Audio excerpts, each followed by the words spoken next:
Bwana Yesu asifiwe. God is good and all the time. Wow.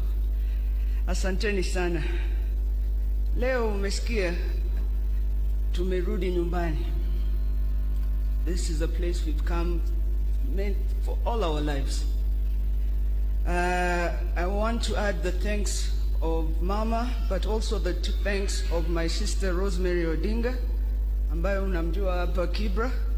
I hope umepokea.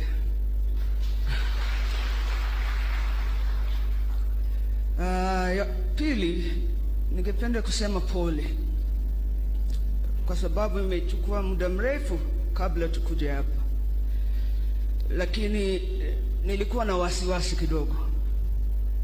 Sikujua vile nitakuja hapa Kibra na mzee hayuko.